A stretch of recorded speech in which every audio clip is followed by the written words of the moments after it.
Welcome to another special edition of Monument Moment, our series where we explore some of Chicago's hidden history. I'm Dane Placco, and along with videographers Ed Flynn and Todd Giertner, we've been privileged to bring you dozens of Monument Moment stories here on Fox 32, using historical markers, statues, and yes, monuments as a springboard into Chicago history. And while some of that history is already well known, we especially enjoy uncovering the unusual and obscure stories that have been dimmed by time. Which is why we start this Monument Moment special with the story of an historic nuclear reactor quietly buried in a local forest preserve.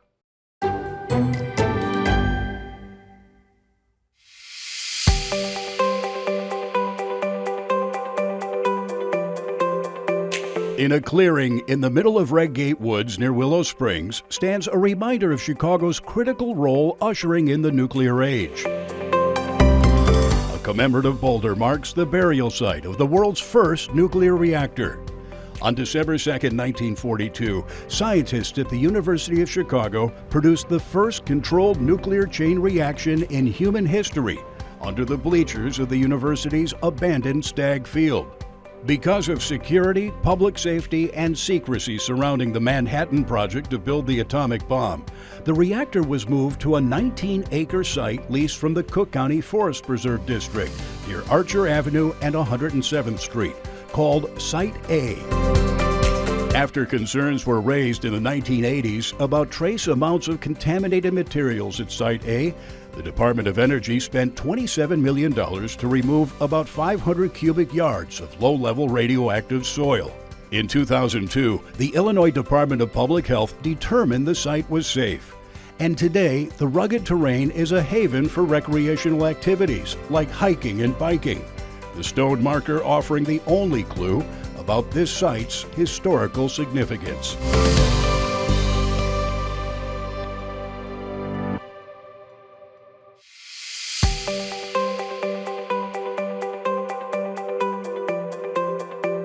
This Wolf Lake Nike Missile Monument, dedicated in 1999, sits less than 2 miles south of Nike Missile Site C-44.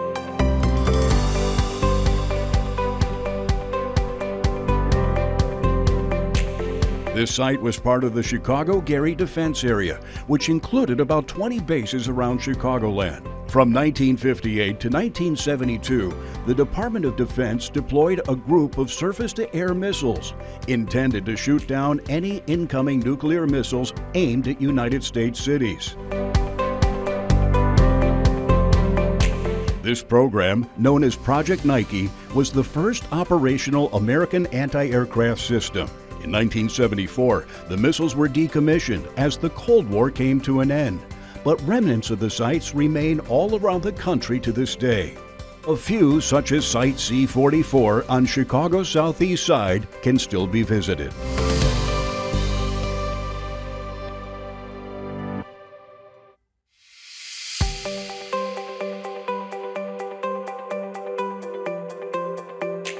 If you're driving around West Suburban Lyons or Riverside, you might think you've made a wrong turn into Germany. A German castle is believed to be the inspiration for this 8-story steel-reinforced concrete tower, which was built thanks to beer. Hoffman Tower was the creation of brewery owner George Hoffman Jr., who in 1908 commissioned this castle-like structure on the banks of the Des Plaines River, along with a dam crossing the river. Both structures were the centerpiece of a riverfront recreational area that included boat launches and picnic groves. The dam also drove a turbine that provided electricity to the area and powered the lights in the park and on the tower. But the recreational area didn't last long, closed after an influx of sewage on the Des Plaines River. Hoffman Tower sat empty for decades, slowly falling into disrepair, and was sold by Hoffman's heirs to the Cook County Forest Preserve District in 1946. In 1978, the tower was added to the National Register of Historic Places.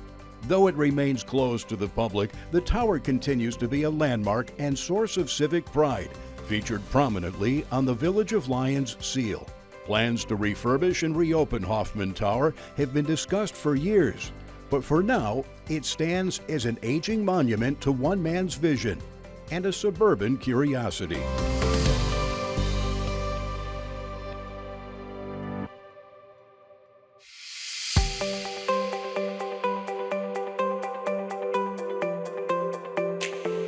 One of our nation's founding fathers can be found at the north end of Chicago's Lincoln Park. This statue of Alexander Hamilton stands more than 13 feet tall on a giant slab of red granite, facing north, his back turned to the downtown skyline.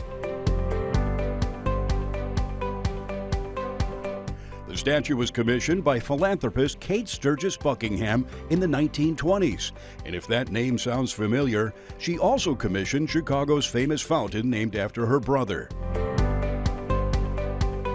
Buckingham believed Hamilton was historically underappreciated, and as Hamilton was the nation's first Treasury Secretary, she felt his vision had secured the country's fortunes that led to her family's fortune.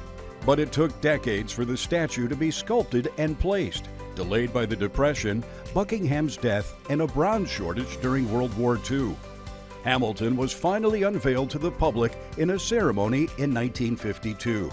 Ironically, as the musical Hamilton debuted on Broadway in 2015, sparking new interest in this founding father, the Chicago Park District had removed the statue for 2 years for laser cleaning and regilding. And did you know Chicago has a second missing Hamilton? This statue was placed in Grant Park in 1918, but removed by the Park District for the construction of Millennium Park in the 1990s, and it remains in storage. Of course, you can also see Hamilton when you open your wallet, but to really remember the room where it happened, head to 2732 North Cannon Drive, and you won't be throwing away your shot.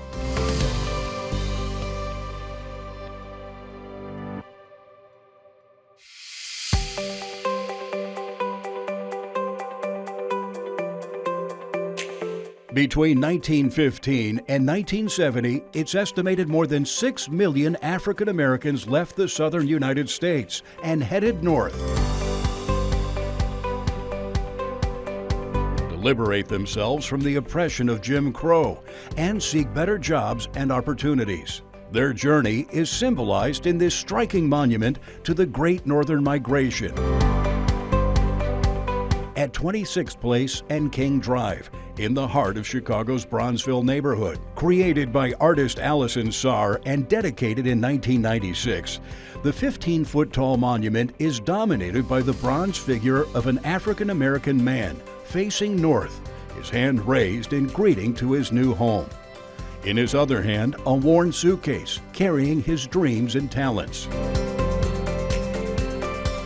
The man is wearing a suit made of shoe soles riddled with holes, symbolizing the long and difficult journey north, and he stands on a mound made of the same worn shoes. The bollards surrounding the monument take the form of suitcases, stamped with patterns reminiscent of tin ceilings from that era.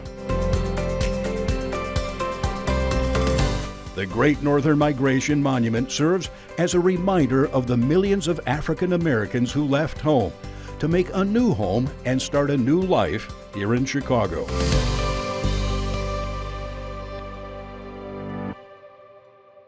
Coming up next, we take a swing at some Chicago baseball history, including the Cubs playground before Wrigley Field.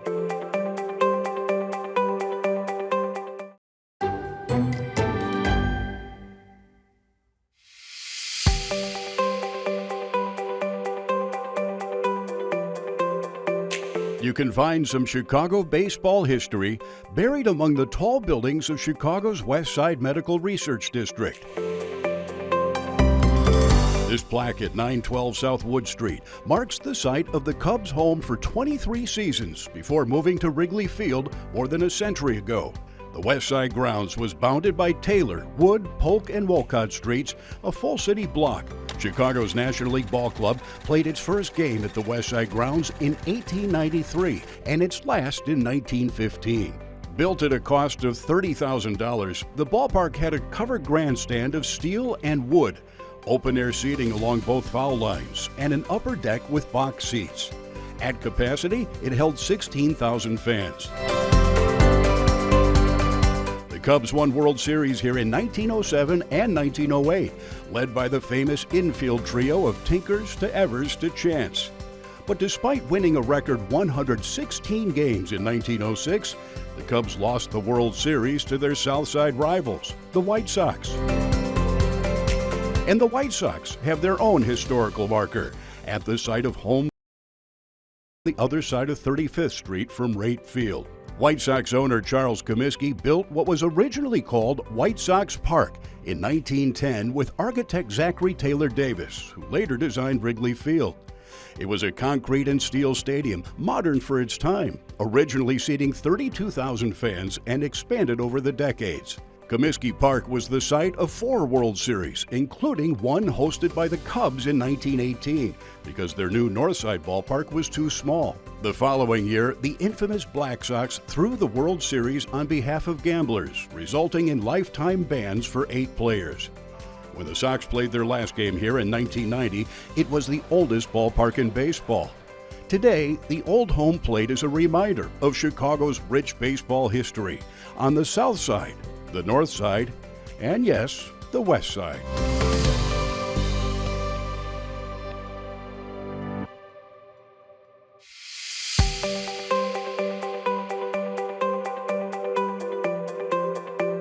Bet you didn't know that on the south end of Lincoln Park, there's a statue dedicated to a dentist? But not just any dentist. Dr. Green Vardaman Black, or GV to his friends and colleagues, is considered the father of modern dentistry. Born in 1837 in Winchester, Illinois, Black spent his early days on a farm before becoming interested in teeth. After serving in the Civil War as a Union Scout, Black eventually moved to Chicago, where he became Dean of Northwestern University's Dental School. Black revolutionized dentistry by inventing the foot-driven power drill, standardized the rules of cavity preparation and filling, and was among the first to use nitrous oxide as an anesthetic to lessen the pain for his patients. Instead of treating teeth as mechanical objects for chewing, Black saw them as a gateway to overall health. Shortly after his death in 1915, the National Dental Association hired renowned sculptor Frederick Cleveland Hibbard to create this seated statue of Dr. Black near the intersection of Astor Street and North Avenue. A scientific dentistry book is propped up on his knee. So the next time you walk or jog or bike by this little-known Lincoln Park monument, remember to say thanks by flashing your pearly whites.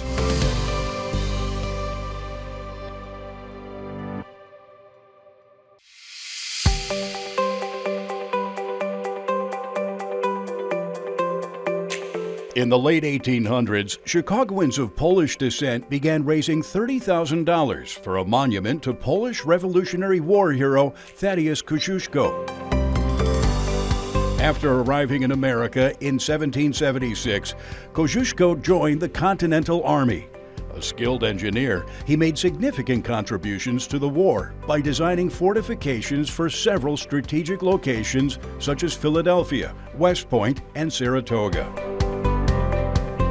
In 1904, more than 50,000 Polish Americans gathered in Humboldt Park for the monument's dedication.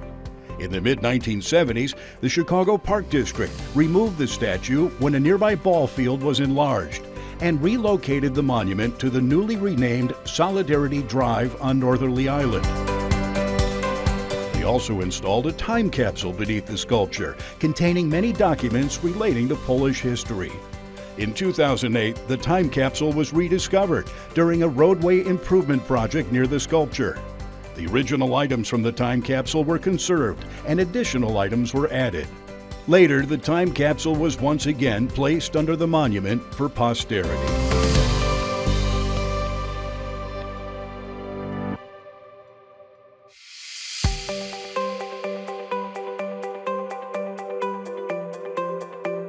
At the western edge of Lincoln Park, near Clark Street, is a statue dedicated to one of Germany's greatest writers and philosophers that intentionally looks nothing like him.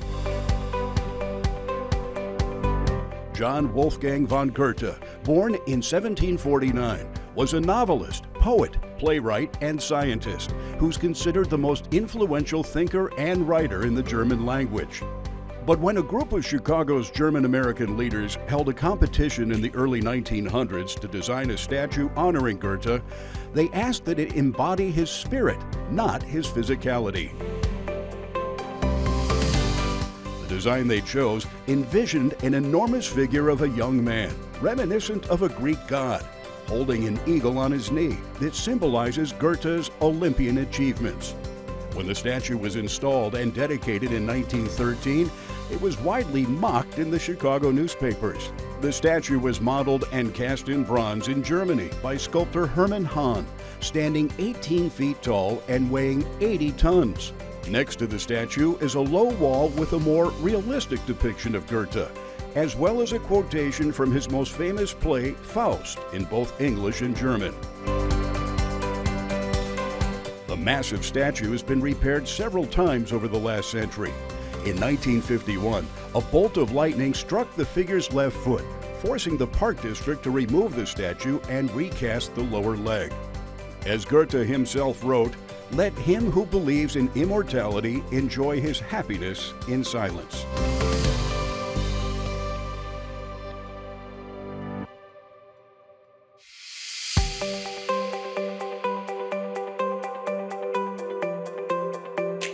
On the southeast corner of Wabash and Cermak, just blocks from McCormick Place, stands a curious castle-like building that takes a big bite out of Chicago hamburger history.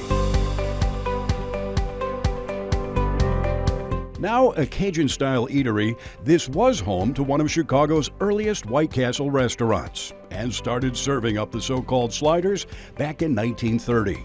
White Castle was one of the country's first chain restaurants, established in Wichita, Kansas in 1921, specializing in small, square meat patties grilled over a bed of onions that cost only a nickel, cheap even in those days.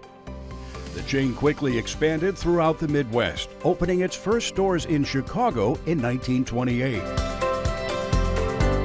Mostly on the west and south sides of the city, usually on busy corners to attract working-class customers. This White Castle was designed by Chicago architect Louis Russell and utilized white glazed brick instead of the porcelain steel panels used at other locations. Built at a cost of $4,500, the building features a corner tower, multiple buttresses, and a crenellated roofline to give it a castle-like appearance. Today, there are 345 White Castle restaurants in the United States, 48 in Illinois, the most of any state.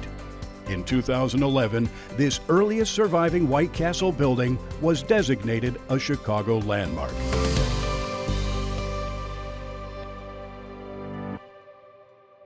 Up next, we take a walk down a very special alley, a survivor from the time Chicago built its streets with wood.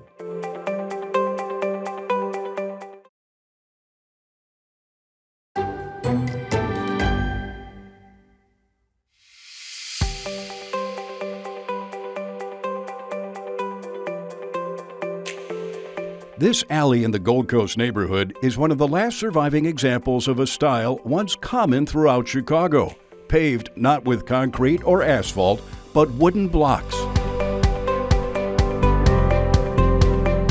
In Chicago's earliest years, streets were often muddy and impassable. In the mid-1800s, the city began raising the street grades and experimenting with new materials to provide a harder surface, including wood. Woodblock paving was first developed in Boston in 1848, and by 1871, more than 50 miles of Chicago streets were paved with wood blocks, a cheaper material than stone. Most of the blocks were roughly 6 to 10 inches in length and 4 inches wide, then filled in with gravel and sand and covered with coal tar. During the Great Chicago Fire of 1871, many of the wooden block streets caught fire, contributing to the disaster. Yet they continued to be used into the 20th century. This alley behind the Chicago Archbishop's Mansion runs 530 feet, linking North State Parkway and Astor Street. Built in 1909, contractors used cedar blocks treated with creosote to help prevent rotting.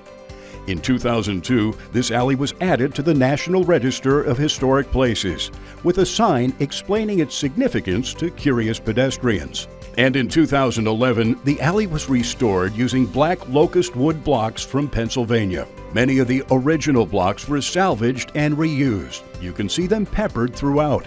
The last survivors of a paving practice before cars replaced the horse and buggy.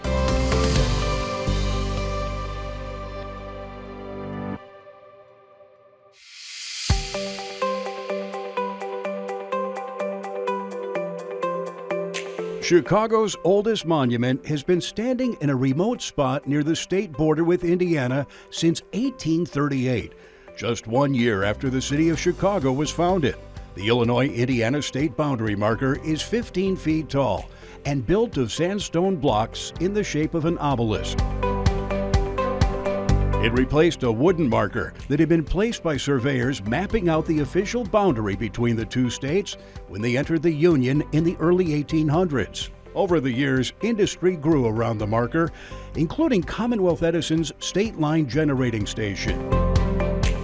In 1988, ComEd led efforts that restored the marker and moved it 191 feet north of its original site, but still on the state line.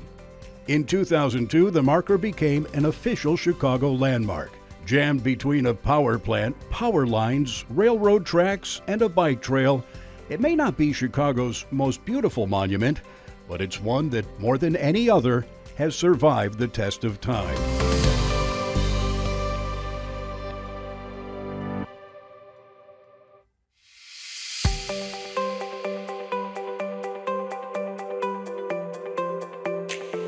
There may be no mermaids in Lake Michigan, but there's one living on the beach on Chicago's South Side. In a quiet corner of Burnham Park, just south of Oakwood Beach, visitors are surprised to find a massive mermaid carved in stone, just steps from the sandy beach. It came to life in 1986 when, over a 2-week period, a group of Chicago artists surreptitiously and without permission carved the mermaid from a giant block of limestone on an outcropping that had been part of a retaining wall holding back the waves in Burnham Park. The daughter of one of the artists served as a model for the whimsical sculpture. Their goal was to create a mermaid that looked as though she had just fallen asleep after swimming ashore from Lake Michigan. For years, the origin of the mermaid remained a mystery, locals speculating it was a leftover remnant from the 1893 Columbian Exposition. Then, in 2000, the Chicago Sun-Times broke the story and revealed the identities of the 4 sculptors. In 2004, the Chicago Park District began repairing and replacing the retaining wall, and when the public demanded the mermaid be saved, the Park District removed the sculpture and placed it in storage, where a group of students worked with the original artist to restore the mermaid to her original beauty. In 2010, after the shoreline project was finished, the mermaid was moved back to Burnham Park, no longer part of the retaining wall, but in her own resting spot, where she will continue to surprise and amuse passing pedestrians, bikers, and beachgoers for generations to come.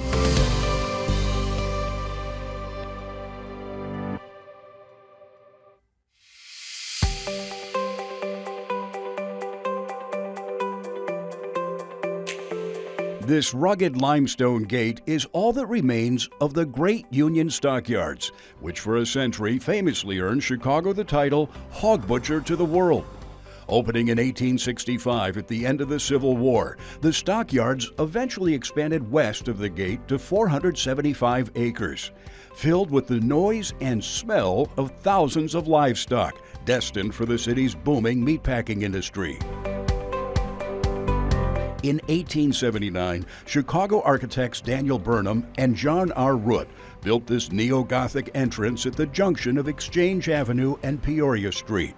The main stone arch is 16 feet wide and 17 feet high, flanked by smaller arches on either side. Atop the center arch is a bust of Sherman, the prize bull owned by the stockyard's first superintendent, John Sherman. When the stockyards closed in 1971, all of its buildings and pens were torn down to create a new industrial district. A year after its closing, the gate was designated an official Chicago landmark, and in 1981, a National Historic Landmark. But it's not the only monument on this site. Just west of the gate is a memorial statue remembering the 21 Chicago firefighters who died battling the massive Stockyards fire of 1910. Fire Chief James Horan was among the victims trapped inside a blazing building that collapsed. Around the base of the statue are engraved the names of all Chicago firefighters ever killed in the line of duty. Today, the Stockyard Gate stands as a reminder of the thousands of workers, many of them immigrants, who made Chicago the meatpacking capital of the world.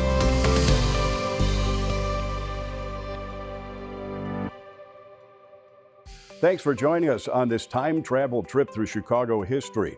We'd like to hear from you. If you know of any monuments, statues, or historical markers, especially the unusual or obscure, that you think deserve a fresh look, send us an email at monumentmoment@fox.com, and we'll hit the road and bring them to you.